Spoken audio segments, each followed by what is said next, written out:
जय जय रघुवीर समर्थ समर्थ म्हणतात की प्रत्येक कार्याची सुरुवात श्री गणेशाय नमः या नावानेच होते आणि म्हणून समर्थ म्हणतात की प्रत्येक कथेमध्ये सद्गुरु चरित्राच्या प्रत्येक अध्यायामध्ये आणि प्रत्येक ग्रंथाची सुरुवात श्री गणेशाय नमः या नावानेच केली आहे असं समर्थांनी आपल्याला ते सांगितलं आणि म्हणूनच समर्थ म्हणतात श्री गणपती श्री गणेश हे विघ्नहर्ता आहेत। त्याचं जर अखंड आपण भक्तीने श्रद्धेने जर नामस्मरण केलं तर आपलं जे काही आपल्या आयुष्यात आणि आपल्या आयुष्यात जे प्रसंग येतात, जे विघ्न येतात ते सुद्धा नाहीसे होतात असं समर्थांनी आपल्याला ते सांगितलं आणि म्हणून समर्थ म्हणतात की प्रत्येक कार्याची सुरुवात, प्रत्येक शुभ कार्याची सुरुवात श्री गणेशाय नमः या नावानेच केली जाते असं समर्थांनी आपल्याला ते सांगितलं आणि त्यासाठी समर्थ आपल्याला एक कथा सांगतात। महादेव आणि पार्वती यांना 2 पुत्र होते, एक कार्तिकी आणि गणेश।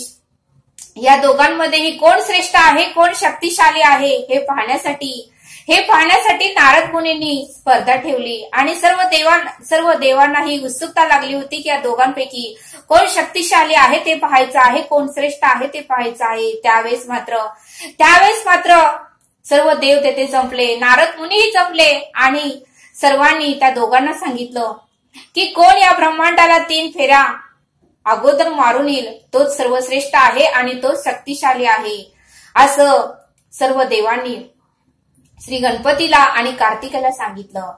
त्यावेळेस मात्र कार्तिकेने वेळ वाया न घालवता आपल्या वाहनावर बसून त्यांनी ब्रह्मांडाला फेरी मारायला निघून गेले। पण गणपती मात्र तेथेच बसले। सर्व देवांना नारद मुनींना काही समजेना की कार्तिकी तर फेरी मारण्यासाठी निघून गेला आणि गणपती मात्र येथेच बसला आहे, काय कारण आहे? प्रत्येकाला प्रश्न पडला। त्यावेळेस मात्र गणपतीने आपल्या आई वडिलांना म्हणजे महादेव आणि माता पार्वती यांच्या चरणावर डोकं ठेवून त्यांना नमस्कार केला आणि आशीर्वाद घेतला आणि त्या दोघांना 3 फेऱ्या मारल्या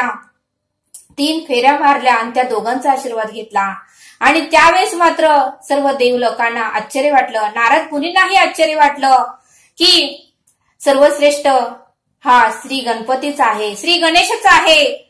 आणि मग मात्र कार्तिकी ब्रह्मांडाला फेरी मारायला निघून गेले। मात्र सर्व देव गणपतीचे कौतुक करू लागले। श्री गणेशाने मात्र आपल्या आई वडिलांनाच ब्रह्मांड समजलं, आपल्या आई वडिलांच्या चरणातच परब्रह्म आहेत, आपले आई वडीलच ब्रह्मांड आहे असं श्री गणपतीने ठरवलं आणि म्हणूनच श्री गणेशाने आपल्या आई वडिलांच्या चरणाचा आशीर्वाद घेतला आणि 3 फेऱ्या त्यांना मारला आणि मग विजय मात्र श्री गणपतीच झाले। आणि म्हणूनच सद्गुरू म्हणतात की वेद पुराणामध्ये सर्व ग्रंथांमध्ये आई वडिलांच्या चरणापाशी सर्व काही सार आहे, आई वडिलांच्या चरणापाशी सर्व काही संसार आहे असं समर्थांनी आपल्याला इथे सांगितलं। आणि मगच मात्र ज्यावेळेस कार्तिकी 3 फेऱ्या मारून खूप दिवसांनी कार्तिक 3 फेऱ्या मारून ब्रह्मांडाला परत येथे आला, त्यावेळेस मात्र कार्तिकीला थोडं वाईट वाटलं कारण गणपती तेथेच होते। त्यावेळेस मात्र श्री गणपतीने कार्तिकीला सुद्धा सर्व काही समजावून सांगितलं की सर्व काही तीर्थ आणि सर्व काही देव आपल्या आई वडिलांच्या चरणापाशीच आहे आणि सर्व ब्रह्मांड आपल्या आई वडिलांच्या चरणापाशीच आहे, त्यामुळे ब्रह्मांडाला फेरी मारण्याची काहीच गरज नव्हती, आपले आई वडील सर्व काही आहेत असं कार्तिकीला समजावून सांगितलं। आणि त्यावेळेस मात्र कार्तिकीलाही ते सर्व काही समजलं आणि मग सर्व देवांनी गणपतीला आशीर्वाद दिला की कोणतेही कार्य या धर्तीवर जर असेल तर सुरुवात ही गणपतीच्या नावानेच होईल।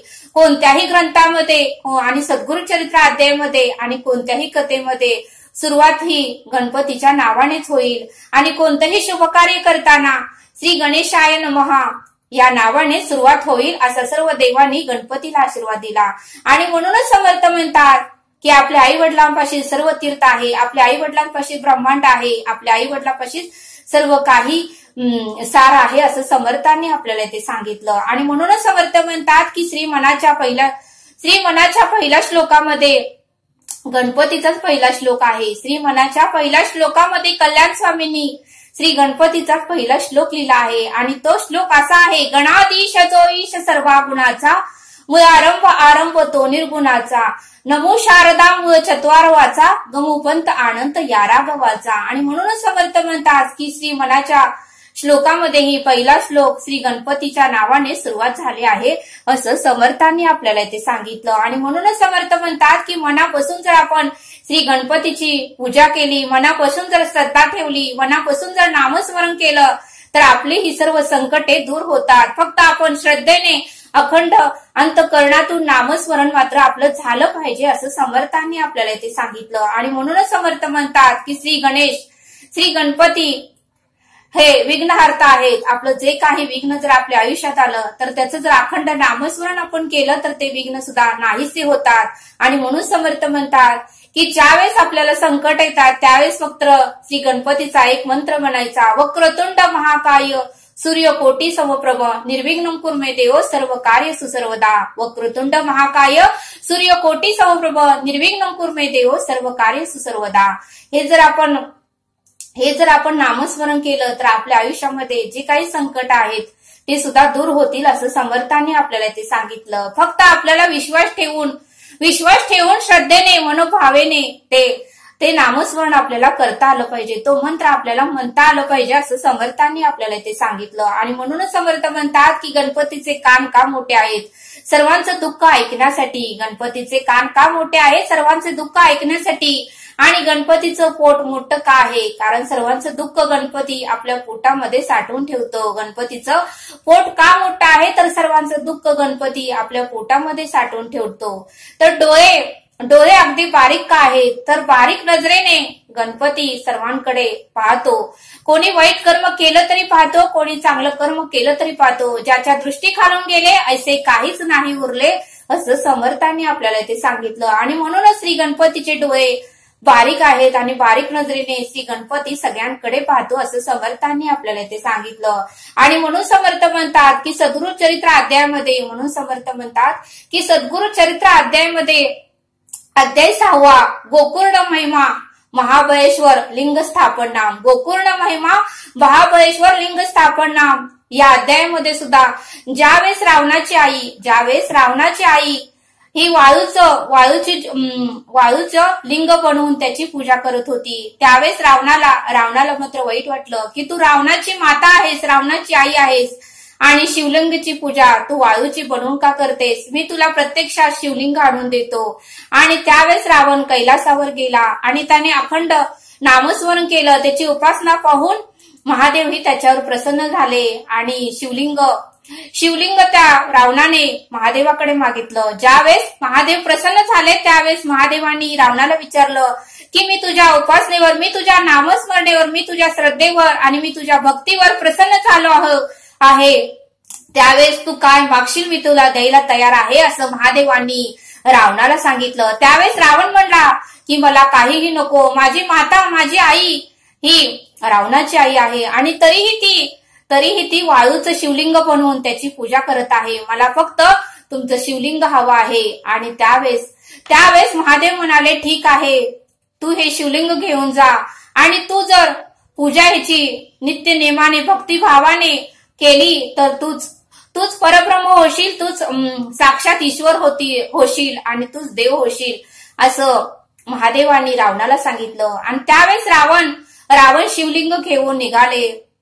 त्यावेळेस मात्र सर्व देव लोकांनाही भीती वाटू लागली की रावण जर 3 वर्ष या शिवलिंगाची पूजा केला तर तोच परब्रह्म होईल, तोच ईश्वर होईल आणि मग आपल्या पद्धतीने आपल्याला वागणूक देईल असं सर्व देवांना भीती वाटू लागली. त्यावेळेस सर्व देव परत महादेवाकडे गेले. त्यावेळेस महादेवांना काहीच समजेना आणि मग चतुर गणेश यालाही बोलवलं आणि त्यावेळेस गणपतीला सर्व काही जे काही खायचे पदार्थ आहेत ते सर्व काही दिलं.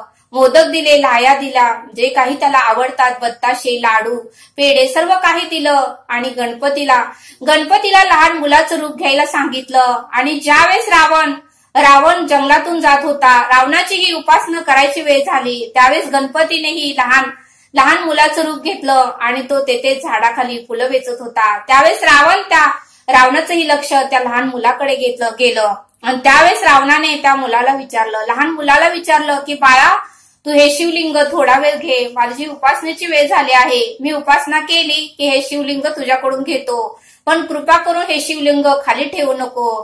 त्यावेळेस ते लहान बाळ म्हणजे गणपतीने रूप घेतलं होतं, ते बोललं की ठीक आहे, तुम्ही उपासना करून या, तोपर्यंत मी शिवलिंग माझ्या हातातच ठेवतो. आणि रावण उपासना करण्यासाठी नदीकडे गेला, स्नान केलं आणि तो तिथेच उपासना करत बसला. खूप वेळ झाला तरीही तो आला नाही. मग त्या लहान मुलाला मात्र ते शिवलिंग जड होऊ लागलं. आणि त्यावेळेस ते लहान मुलगा तो रावणाकडे गेला आणि म्हटला की तुम्ही या, मला हे शिवलिंग जड होत आहे, मी 3 वेळा तुम्हाला हाक मारतो, तुम्ही जर नाही आला तर मी हे शिवलिंग खाली ठेवणार. त्यावेळेस गणपतीनेही चातुर्य लढवलं आणि 3 वेळेस रावणाला हाक मारली, पण रावण काही आला नाही. आणि त्यावेळेस मात्र रावण आला नसल्यामुळे त्या लहान बाळाने, त्या गणपतीने ते शिवलिंग ते खालीच ठेवलं. आणि म्हणूनच ते ठिकाण गोकर्ण महिमा महाबळेश्वर लिंग स्थापन नाम या नावाने प्रसिद्ध आहे. म्हणूनच ते ठिकाण गोकर्ण महिमा महाबळेश्वर लिंग स्थापन नाम या नावाने प्रसिद्ध आहे असं समर्थांनी आपल्याला ते सांगितलं. आणि मग त्यावेळेस मात्र सर्व देवांनी नारद मुनींनी, सर्व देवींनी फुलांचा वर्षाव मात्र श्री गणपतीवर त्यावेळेस केला. आणि म्हणूनच ते स्थान गोकर्ण महिमा महाबळेश्वर लिंग स्थापन या नावाने प्रसिद्ध झाला आहे असं समर्थांनी आपल्याला ते सांगितलं. आणि म्हणूनच समर्थ म्हणतात की लग्न कार्य असू दे किंवा शुभ कार्य असू दे, गणपतीच्या नावाने प्रत्येक कार्याची सुरुवात केली तर प्रत्येक कार्य हे उत्तमरित्याच होते, त्या कार्यामध्ये कोणतंही विघ्न येतच नाही असं समर्थांनी आपल्याला ते सांगितलं.